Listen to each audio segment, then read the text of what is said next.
Magandang araw mga boss, welcome back sa ating channel. At tuluyan na ngang nasira yung ating welding machine kaya natigil yung ating trabaho.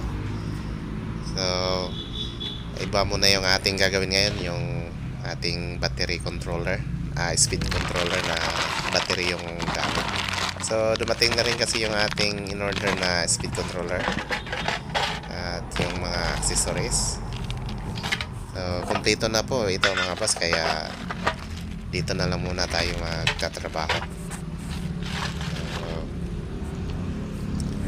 Gumawa na ako ng casing at saka putol na rin ako ng mga wire. So ready for assemble na lang po ito.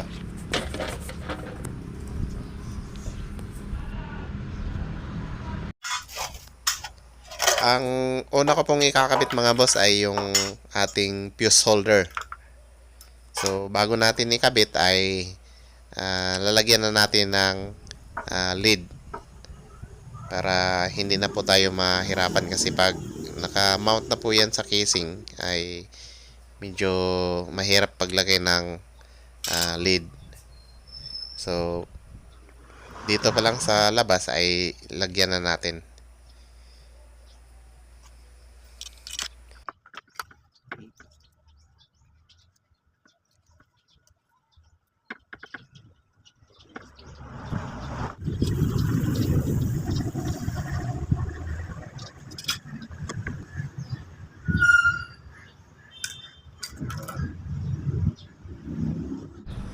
At namount na natin lahat mga boss, yung ating fuse holder. So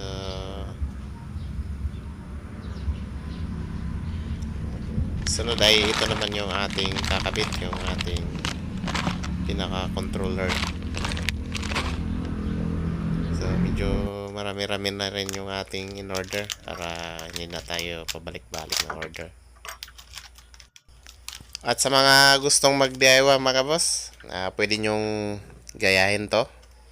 Pero remind ko lang sa inyo mga boss ay kung mag-DIY kayo, ganun din, mas malaki pa nga yung gastos nyo kaysa bumili na lang kayo ng isang seat sa akin. Kasi nga may shipment pa kasi mga boss, may shipping fee sa kada parts na orderin nyo. Okay sana kung isang lot, hindi naman pwede. Sa kada isang pesa ay may shipping fee pa rin. So kanya-kanya po yan ang shipping fee. So kaysa bumili na kayo sa akin ay one set na po yan. So wala nang hassle, ready to use na.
At yan mga boss, tapos na po nating ma-assemble lahat yung mga parts.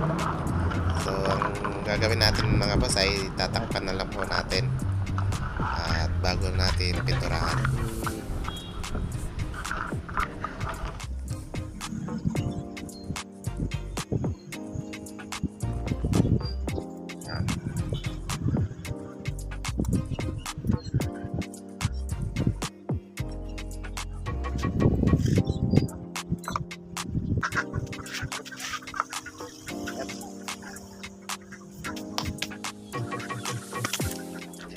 So una mga boss ay pinturahan muna natin ng primer.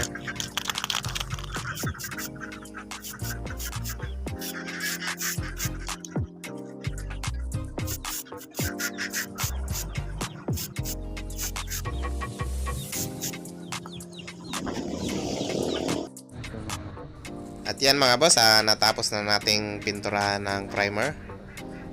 Kasunod niyan ay yung final na pintura, itim.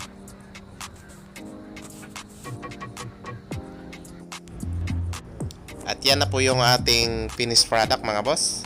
At yung gustong mag-avail nito mga boss, ilalagay ko lang po sa description box yung link ng ating Shopee store. At ilalagay ko na rin yung link ng mga parts na ginamit dito mga boss, para kung sino man yung gustong mag DIY ay pwede rin yung doon na lang kayo bibili sa link na ibibigay ko. So ititesting na natin mga boss. Laging tandaan mga boss na yung pula ay nasa positive lagi, yung itim naman ay negative. So pinaka importante po yan mga boss na hindi siya magkabaliktad, kasi puputok po yung fuse pag nagkabaliktad. So yan na po mga boss, tinisting na natin. So abangan nyo na lang po yung part 2 nito mga boss, yung testing natin ng ating burner. Gagawa ulit tayo ng mga